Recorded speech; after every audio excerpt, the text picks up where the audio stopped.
আপনি যেরকমটা শুরু করেছিলেন যে আমাদের দেশে কোটা সংস্কার আন্দোলনকে কেন্দ্র করে যে আন্দোলন, সেই আন্দোলনের এক পর্যায়ে আন্দোলনের সহিংসতা এবং এই সহিংসতায় আপনি বলেছেন যে ১৫০ শতাধিক, আমি আজকে সকালে প্রথম আলোতে দেখেছি ১৯৭ জনের কথা তারা বলেছেন এবং সেই সংখ্যাটা দেশবাসী মনে করে যে আরও অনেক বেশিও হতে পারে। এবং এর সাথে আপনি বলেছেন যে কতগুলো আমাদের গুরুত্বপূর্ণ স্থাপনা সহ আমাদের জাতীয় সম্পদ, রাষ্ট্রীয় সম্পদের একটা বড় বিপুল ক্ষতি আমাদের এই আন্দোলনের মধ্যে দিয়ে হয়েছে। আমি আমার শুরুতেই রাষ্ট্রীয় সম্পদ যেটি আমাদের ক্ষতি হয়েছে সেটাতে আমি ব্যক্তিগতভাবে মর্মাহত এবং একই সাথে আমাদের যে এই যে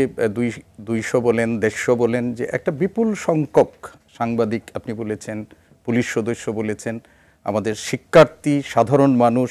যে মৃত্যুবরণ করেছে তাদের জন্য দুঃখ প্রকাশ করছে এবং তাদের শোক সন্তপ্ত পরিবারের প্রতি আমার একটা গভীর সমবেদনা রইল। আপনি যেটা বলেছেন যে আমি শিক্ষক হিসাবে আমরা যে আমাদের বিশেষ করে পাবলিক বিশ্ববিদ্যালয়গুলো আছে, কার্যত জুলাইয়ের ১ তারিখ থেকে আমাদের এই বিশ্ববিদ্যালয়গুলো কার্যত অচল ছিল আপনি জানেন, এবং দুটো আন্দোলন সমান্তরালভাবে চলছিল। একটি হলো আমাদের শিক্ষকদের প্রত্যয় নামক যে পেনশন স্কিম, এই প্রত্যয় নামক পেনশন স্কিম যেটি গত মার্চ মাসে যেটি সরকার প্রজ্ঞাপনের মাধ্যমে যেটি জারি করা হয়েছে এবং সেই সময় থেকেই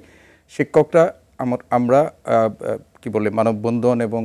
সাংবাদিক সম্মেলন আমি বলছি এইগুলোর মাধ্যমে একটা পর্যায়ে এসে আন্দোলনটা হলো। আর কোটা যেটি হলো, যেটি আপনি জানেন যে জুন মাসে যেটি আমাদের হয়েছিল, সেই জুন মাসে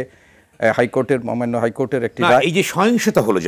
আমি একটু বলি, আপনি একটু বলি সংক্ষেপে, অবশ্যই বলছি সংক্ষেপে, যে এইটার একটা পর্যায়ে এসে আন্দোলন এমন একটা পর্যায়ে গেছে এবং ১৫ তারিখে আপনি জানেন ১৫ তারিখের আগ পর্যন্ত এই আন্দোলন কিন্তু মোটেই সহিংস ছিল না। ১৫ তারিখে ঢাকা বিশ্ববিদ্যালয়ে আপনি যেটা বলেছেন শিক্ষক হিসাবে আমি সেটা যেটা প্রত্যক্ষ করেছি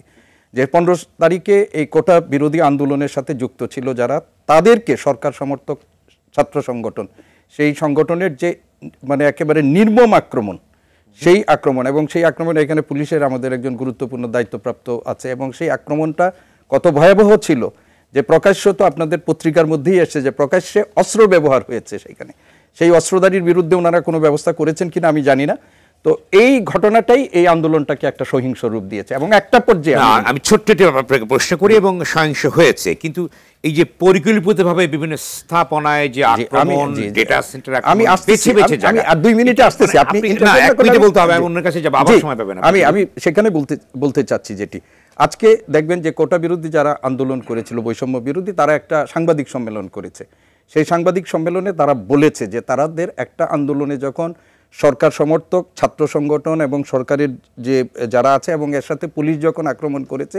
সেই সময় তারা দেশবাসীকে তাদের পাশে এসে তাদের নিরাপত্তা করার জন্য তারা আহ্বান জানিয়েছে, অভিভাবকদেরকে, রাজনৈতিক সংগঠনকে। আমি বলছি কারা করলো এই সহিংসতা, কারা করলো সেইটা ওই যে ওনারা যারা আছেন অলরেডি তো আপনাকে বলেই দিয়েছে,